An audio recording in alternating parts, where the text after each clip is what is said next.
Magistrate Judge John Goodman did not take their passports and did not impose any travel restrictions on the pair.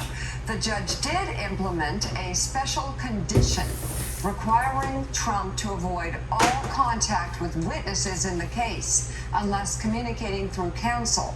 The judge also ordered Trump and Nauta not to communicate with each other about the case. No future court dates were set. Judge Goodman now turns the case over to its assigned judge. That's Judge Aileen Cannon, who was appointed by Trump during his time in office. Judge Cannon will determine the remainder of the schedule. Let's bring in right now U.S. Attorney, former U.S. Attorney and senior FBI official Chuck Rosenberg, also founder of the conservative website The Bulwark, Charlie Sykes, Jonathan Lemire, still with us as well. And Charlie, I want to first go to you and just talk about the political noise that's out there, because, you know, there does seem to be a break in it. You start to see Red Rover send, to Nikki Haley on somebody like coming over one at a time. Yesterday it was Tim Scott who actually came out and had the courage, and I'm so glad he did. As such a promising candidacy, I'm so glad to hear him say, hey, this is really serious. If true, these charges are extremely serious. I understand it's an awfully low bar for us to celebrate, but that's what we've got. We have people like Marco Rubio who knows so much better, being as reckless as he is. But it seems to me, even this argument, but Hillary, at some point it's going to stop holding water when they all figure out that Donald Trump's administration, that Jeff Sessions, that William Barr agreed with Comey that Hillary Clinton didn't do anything worth indicting.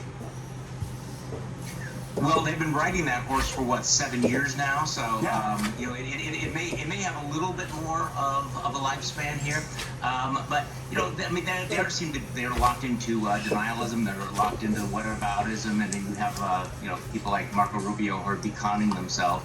But I do think it's worthwhile paying close attention to this very, very tentative, slow, somewhat timid vibe shift where you do have more people coming out. I mean, it's not just Bill Barr, it's not just Asa Hutchinson, it's not just Chris Christie. You're now seeing Mike Pompeo breaking.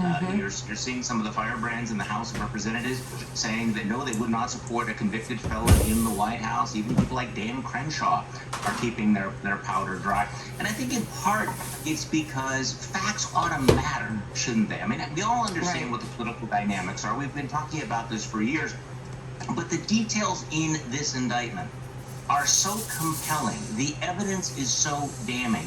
The conduct is so egregious and embarrassing that it's increasingly hard to defend it. So they're not defending it. As you pointed out a few minutes ago, nobody is actually defending Trump's conduct or saying that he didn't do it. What they're trying to do is change the subject. I would also point out that not only are they not taking the off-ramp that's offered to them, a lot of what's happening now, quite frankly, is quite dangerous. The attacks on the judicial system, on the rule of law, the violent rhetoric, the actual attempts in Congress to retaliate against the Department of Justice and the intelligence agencies. Conservatives used to understand that ideas have consequences. Well, these ideas can have very, very dangerous consequences going forward. Okay, so Chuck, the same words, egregious and embarrassing, could be applied to Judge Cannon's previous rulings on this case that she was called out for. So my question is, she will be under scrutiny, and there are guardrails that stays within the lines of the law, but can she drag this out as long as she wants? Are there any guardrails to the timeline here? And how long could she drag this out? Many good questions. So there are guardrails. There's the Speedy Trial Act, and the notion of a speedy trial found both in the Constitution and in statute. But Judge Cannon really controls her courtroom, as all federal judges control their courtrooms. And if she's slow in ruling on motions, or she rules in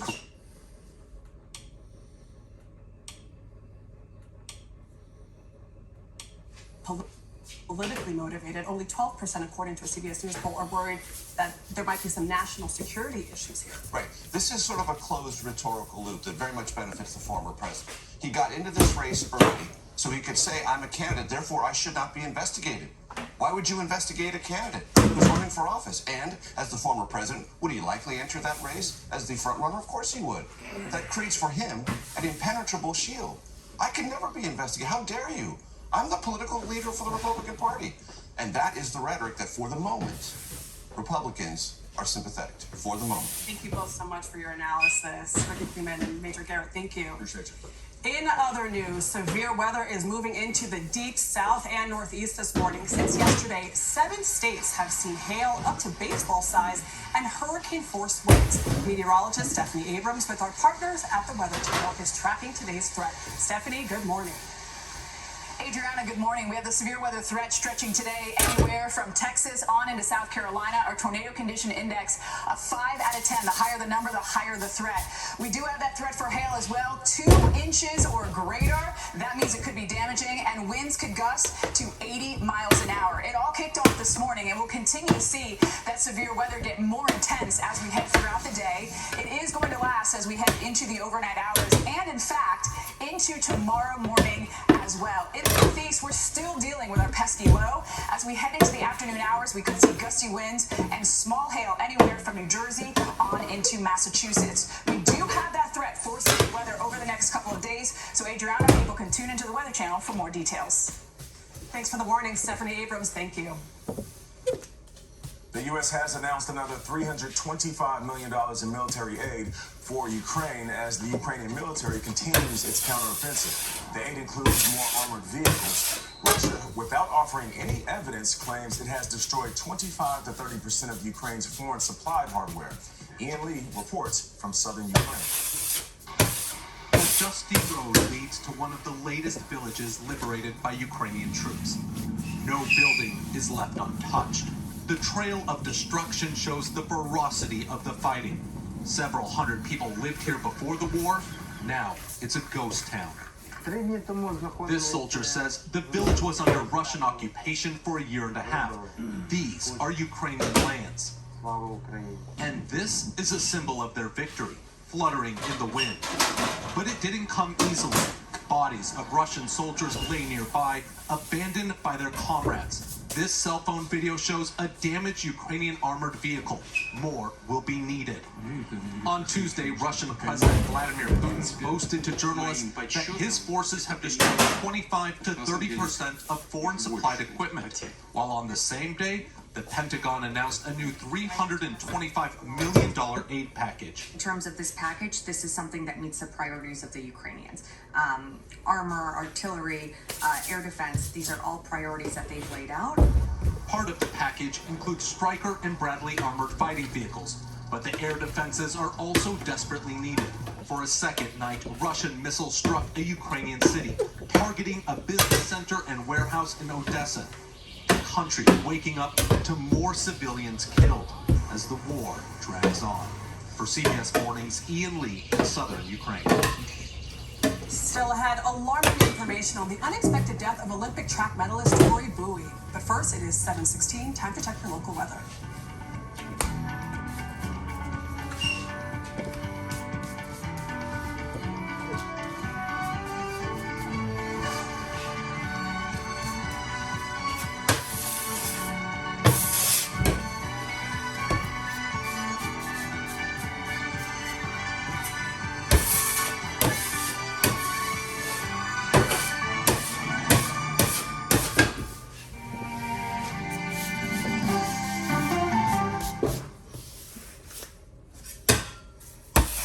That's me before Dawn Power Wash. Soaking, scrubbing.